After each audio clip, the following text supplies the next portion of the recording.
So I'm the Director of Nursing for Durham Dales Easington and Sedgefield Clinical Commissioning Group. We started our walkarounds probably about 4 or 5 years ago. It was a primary care trust initiative that we sort of extended to cover more areas, and we've developed it. So what happens is we publish the dates to our providers before the visits, but we don't actually tell them which ward or department it is we're going to. We get together as a team before we go on the visit, and we have a look at things like any soft intelligence, patient complaints, incidents and so on that are going on, and we go along to the ward or department and really try and get a feel for what's going on that ward or department.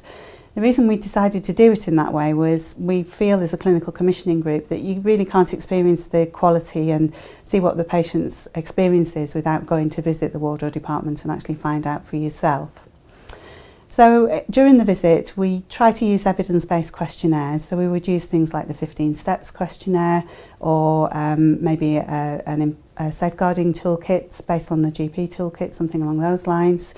And those questionnaires, we can talk to patients or we can talk to members of staff. And we tend to divide the team up into those talking to the patients and those talking to the individual members of staff. And the visit probably takes about 2 hours.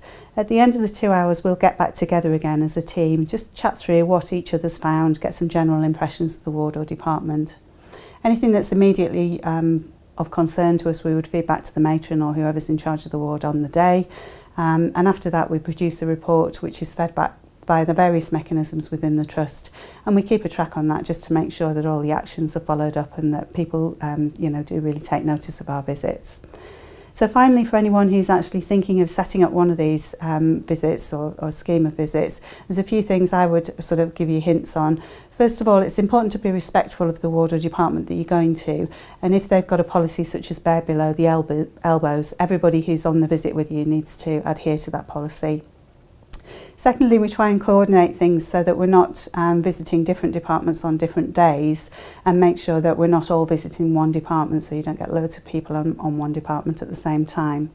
And the final thing is really just to remember that every ward, every department can have a bad day. So what we're really looking for is a trend, a pattern of things happening on a ward or department, not just a one-off incident.